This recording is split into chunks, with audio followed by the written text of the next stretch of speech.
15 মিনিটের জন্য কত ঘন্টা আটকানো হতো? আর ওনারা কে? হরিদাস পাল, তাদের জন্য রাস্তা আটকানো হবে? 1 বছরে এমনি দম বন্ধ হয়ে যাচ্ছে। যান বাংলাদেশে, পাকিস্তান চলে যান, এখানে নামাজ পড়ুন, কেউ বলবে না। এখানে চলবে না এইসব। সরকার পাল্টে গেছে, লোক পাল্টে যায়, জানে এগুলো বন্ধ করবো বলে, আর বন্ধ হবেই। আমাদের বিজেপি সরকার, প্রধানমন্ত্রী ঝগড়া করে বসে আছে। ঝগড়া কেন, শত্রুতা করে বসে আছে। বন্ধু বলতে গিয়ে একটা ইসরায়েল, আর বস বা মালিক বলতে গেলে একটা আমেরিকা। এর বাইরে কার সঙ্গে কি সম্পর্ক আছে বলুন? কোনো সম্পর্ক নেই। সারা লোককে খেপিয়েছে। নতুন সুপার পাওয়ার ইরান আমেরিকাকে মেরে ভুর্তা করে দিল, সে ক্ষমা চেয়ে জরিমানা দিয়ে সাইন করে নাক্ষত করে চলে গেল। এর আগে আফগানিস্তান থেকেও পালিয়েছিল। সে হচ্ছে মোদির বন্ধু। কেমন বন্ধু? হেরো বন্ধু জোগাড় করেছ। ইসরায়েল, সে ভয় মরে যাচ্ছে। এরপর ওর আরও কপালে দুঃখ আছে, ওনার বন্ধু ট্রাম্প। যে রাশিয়া আমাকে সস্তায় তেল দেবে, গ্যাস দেবে, যে ইরান আমাকে সস্তায় তেল দেবে, গ্যাস দেবে এবং ধারে দেবে, আমি তার সঙ্গে না থেকে ইরান বরাবর আমাদের বন্ধু, এমনকি কাশ্মীর ইস্যুতেও পাকিস্তানকে সাপোর্ট না করে ইন্ডিয়াকে সাপোর্ট করেছে ইউনাইটেড নেশনে বরাবর। তারপরে আমার মোদি এই কাজ করছে। তো এরা যে বিপজ্জনক পরিস্থিতি তৈরি করেছে চতুর্দিকে, আমি বুঝতে পারছি এরা হয়তো একটা যুদ্ধ লাগিয়ে ফেলবে। পরিস্থিতি খুব খারাপ। আর এইখানে মুসলমানদের উপরে এত অত্যাচার করে, খারাপ কথা বলে, নোংরা কথা বলে, থ্রেট করে, এমনি তো মারছে, কাটছে, মসজিদ বুড়লে, এতে দেশের উন্নয়ন কি হচ্ছে?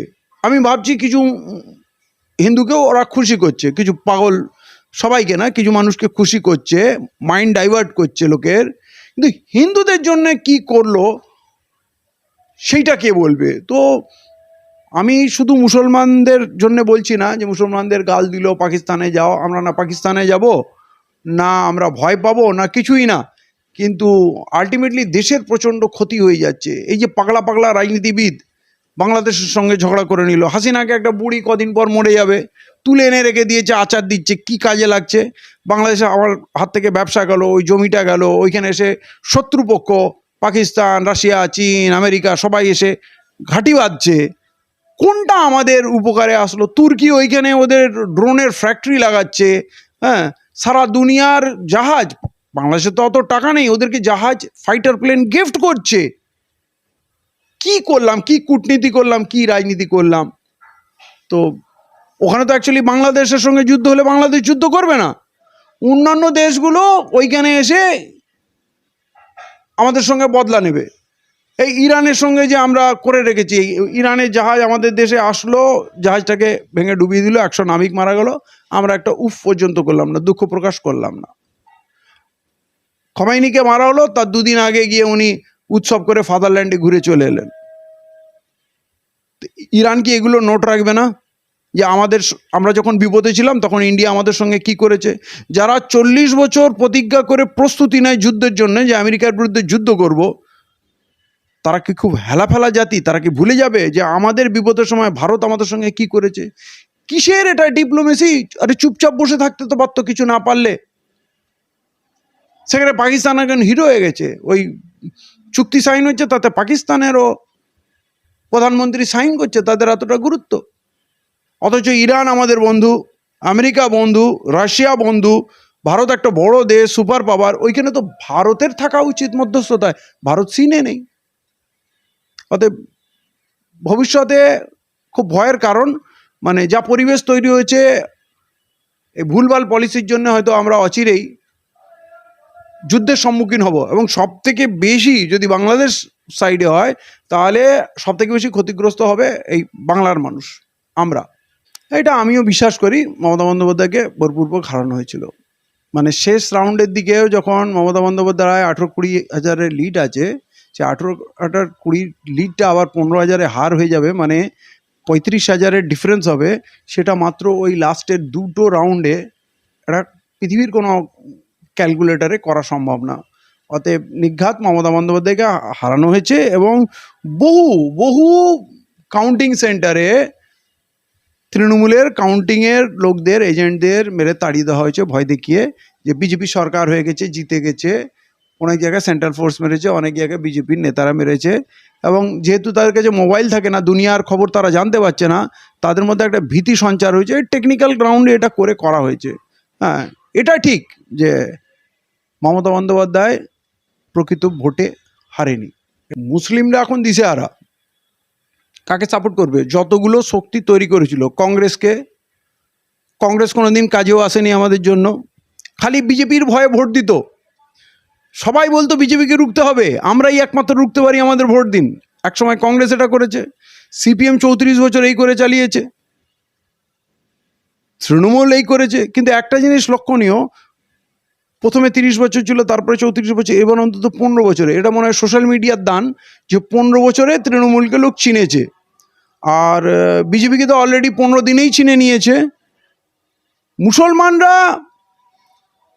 বিজেপির সমর্থনে যাবে না, কিন্তু মুসলমানদের যে নেতা আছে না, ওই চোরগুলো, গুন্ডা বদমাস, এরা এদের চুরি চালিয়ে যাওয়ার জন্য বিজেপির পক্ষে চলে যাবে। এরা জয় শ্রীরাম বলে আবির খেলে ঝান্ডা নিয়ে, বিজেপি ঝান্ডা নিয়ে ঘুরে বেড়াবে।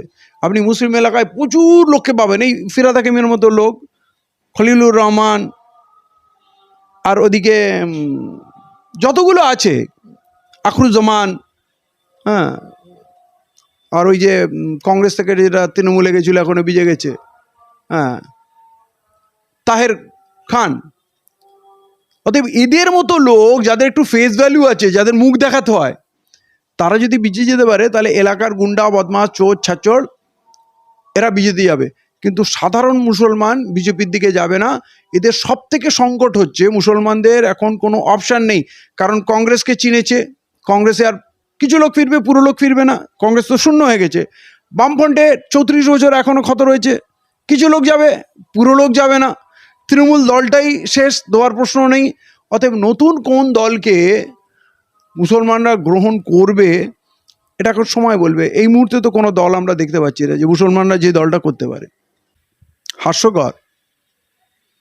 আগে রাস্তাগুলো চলার মতো হোক, পরিষ্কার পরিচ্ছন্ন হোক, আগে সমস্ত স্পটে সুলজ কমপ্লেক্স, যেটা পয়সা দিয়ে হয় তা নয়, ফ্রি করুক। আপনি বলুন রাস্তায় পেচ্ছাপ করতে দেবে না। আমার অনেক ভিখারি আছে, গরিব মানুষ আছে, অসহায় মানুষ আছে, তার কাছে 5 টাকা নেই। আসলে সুলভ কমপ্লেক্সগুলো সরকার স্টাফ রাখা উচিত, মেনটেন করা উচিত, সেখানে মানুষ ফ্রি পরিষেবা নেবে। এগুলো কি ওরা করেছে? এই যে তারিখ দিচ্ছে, অমুক তারিখ থেকে থুতু ফেললে, হঠাৎ ধরুন একটা লোকের কাশি হলো, কফ হয়েছে, সর্দি হয়েছে, সে কফটা কোথায় ফেলবে? কিছু নিয়ম ঠিক আছে, যত্রতত্র যেখানে ইচ্ছা প্রস্রাব করবেন না, কিন্তু থুতু, কাশি হলে, শরীর খারাপ হলে তো লোকের বমিও হয়ে যেতে পারে। থুতু হলে যদি 100 টাকা হয়, তাহলে কেউ বমি করে ফেললে কত ডলার লাগবে বলেন তো? এই যে বেশি পাকামুগুলো না, এটা প্যারিসও না, এটা লন্ডন না, ওদের ভিতরে যে নোংরামুটা আছে সেইটা আগে ঠিক করুক।